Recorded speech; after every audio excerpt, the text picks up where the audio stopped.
A lo largo de la historia y en muchas culturas diferentes se han descrito sueños vívidos en los que parece establecerse un contacto con entidades que anuncian su ingreso en la Tierra.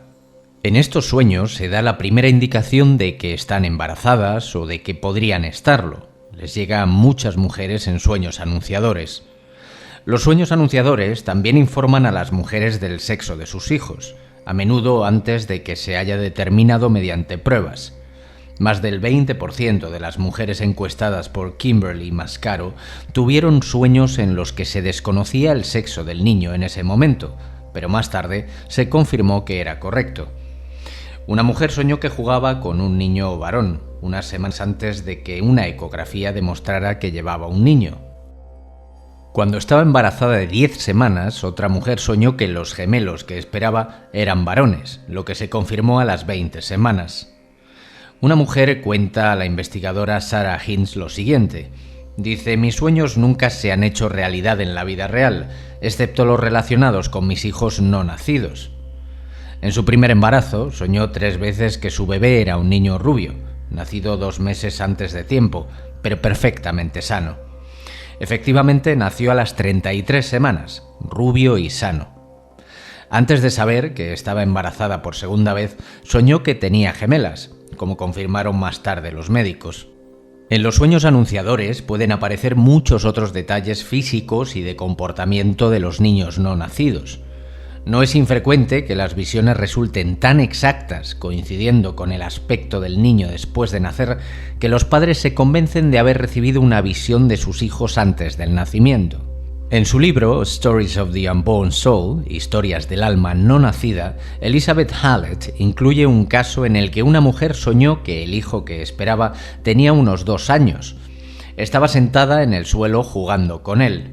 Le decía que iba a construirle un castillo con bloques y se reía. Cuando el niño nació, resultó tener exactamente los mismos rasgos físicos que en el sueño y soltó la misma risita que ella había oído ahí.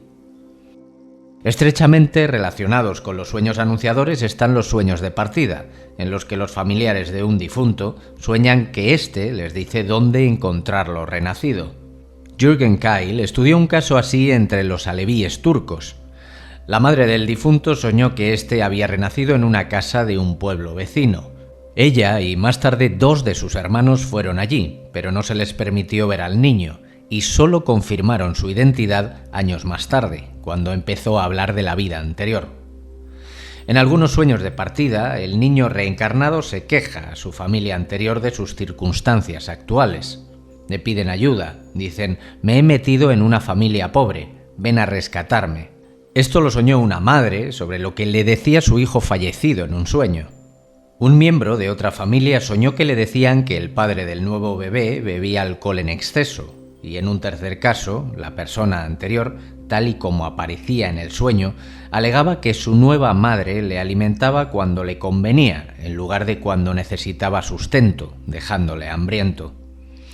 Los sueños de partida son mucho más raros que los sueños anunciadores y, a diferencia de estos, suelen producirse después del nacimiento del niño. De los cientos de sueños anunciadores relacionados con la reencarnación, solo 6 se produjeron después del parto. En cambio, de 17 sueños de partida, 12 eran postnatales y 5 prenatales.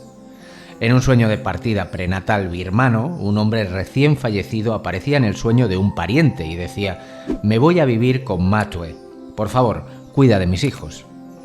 Tue era entonces una joven soltera, pero más tarde se casó y dio a luz a un niño que recordaba la vida del hombre del sueño. Por otro lado, tenemos que la mayoría de los anuncios de renacimiento se realizan en sueños, pero también pueden adoptar otras formas. Las más importantes son las visiones y apariciones en vigilia. Bowman señala que hay muchos casos en los que las visiones resultaron ser exactas, coincidiendo con la apariencia del niño al nacer, que los padres estaban convencidos que habían tenido una visión previa de sus hijos no nacidos. Cuando aparecen apariciones en casos de reencarnación, suelen coincidir con la persona fallecida, cuya vida recuerda más tarde el niño, y no con el propio niño. Stevenson tuvo noticia de 9 casos de apariciones de personas fallecidas entre la muerte y el renacimiento. En el caso italiano de Blanche Battista, de principios del siglo XX, no incluido en el recuento de Stevenson, la madre de Blanche, al final de su primer trimestre, vio inesperadamente la aparición de una hija que había muerto 3 años antes.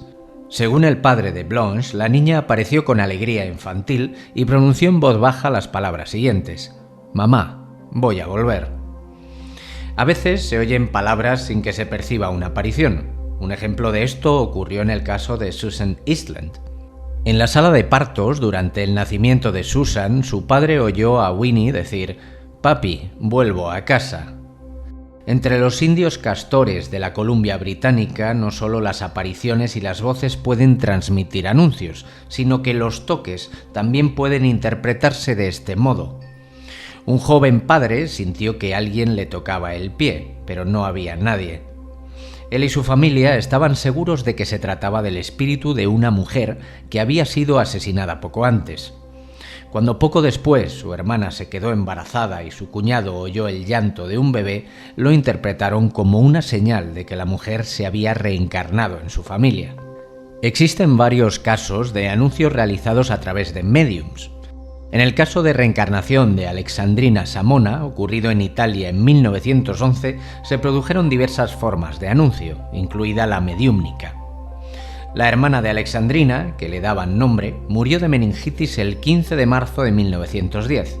3 días después, su madre Adele soñó que se le acercaba y le decía que no se afligiera, que no la había abandonado y que volvería como su hija. 3 días después, Adele volvió a tener el mismo sueño. Entonces no sabía nada de la reencarnación, pero una amiga le sugirió que eso era lo que presagiaban los sueños y le dio un libro para que lo leyera. Adele se había sometido a una operación relacionada con un aborto espontáneo y dudaba de que pudiera volver a quedarse embarazada. Pero las señales continuaban. Una mañana la familia oyó golpes en la puerta y la abrieron, pensando que tenían visita, pero no había nadie. Entonces intentaron ponerse en contacto con Alexandrina a través de una médium. En la primera sesión de espiritismo, una comunicadora que se identificó como Alexandrina dijo que había sido ella quien había llamado a la puerta y volvió a asegurar a la angustiada Adele que volvería con ella. En una sesión posterior dijo que esto ocurriría antes de Navidad de ese año y que no estaría sola. En abril, Adele se dio cuenta de que estaba embarazada. En agosto, el médico le confirmó que esperaba gemelos y el 22 de noviembre por la tarde dio a luz. Los familiares pueden percibir el contacto con los espíritus de los seres queridos fallecidos de otras formas, como presencias sentidas y acciones poltergeist. En la obra Regreso del cielo, Bowman describe a una niña de 2 años llamada Lauren, que hablaba con su hermano Roger, ya fallecido, a través de su teléfono de juguete. Tras un año de conversaciones regulares con Roger, Lauren anunció a su madre lo siguiente: «Roger ha dicho que va a volver muy pronto». Su madre intentó explicarle que Roger estaba en el cielo, pero Lauren insistió. Dice: «Pero he estado hablando con él y me ha dicho que va a volver». Unos días más tarde, al ir de compras, Lauren quiso comprar ropa para un niño. Efectivamente, su madre se quedó embarazada al año siguiente. Dio a luz a Donald, quien cuando pudo hablar hizo docenas de declaraciones precisas sobre el accidente de coche, otros sucesos de la vida de Roger y los cambios en la casa tras su muerte. Es sorprendentemente frecuente también que los niños recuerden acontecimientos anteriores a su nacimiento, en el útero o antes. En aproximadamente el 20% de los casos de reencarnación que se han estudiado, los niños recuerdan no solo vidas anteriores, sino también el intermedio. Algunos niños con recuerdos anteriores al nacimiento o intermedios recuerdan haber contactado con sus padres en sueños o haberse presentado ante ellos como apariciones. Maungin Maung, de Birmania, recordó que se le había parecido a su madre, tanto en forma de aparición como en sueños. Después de que su avioneta se estrellara, había vagado como un espíritu, dijo.